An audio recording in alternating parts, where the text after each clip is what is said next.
I think that's my first love, sculpture, because it's very tactile.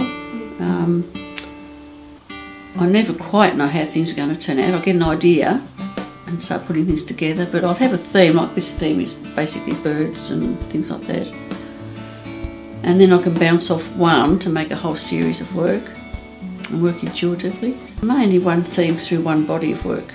Yeah. I'm working on one later about sea objects and things, but that's another project.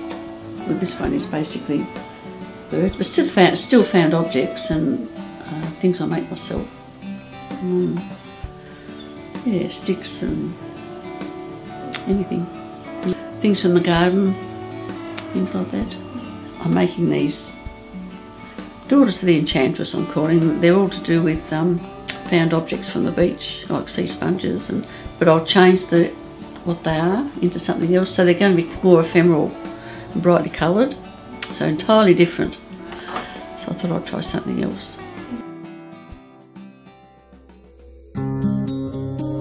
Yeah, I just seem to know when they're going right, when I'm in the process. Yep. I'm inspired by and fascinated by the concept of time and the relationship between the past and the present, which links our mortality with the natural order of life. So I suppose that ties up with all this kind of work, really. I don't think what I said. Death, on the other hand, marks the absolute conclusion of some positive thing, such as a human being, an ant, plant, an animal, friendship, peace, or age. And in between birth and death, which is one of Mother Earth's non-negotiable laws, as we know, we need to find our own sense of place. And we don't discuss it very often, but I don't want them to be macabre or quirky, but not macabre and scary, not really. Yeah. But I think they're a bit different. I mean, you can use colour. I mean, I've used red here, so that's got a bright life to it, even though I've used bones, you know, and I've tied them up and things like that. Well, from the time you're born, really, you know, it's there somewhere, isn't it? Waiting for you, basically. What you do in between is it's up to you. There's no restrictions. You can.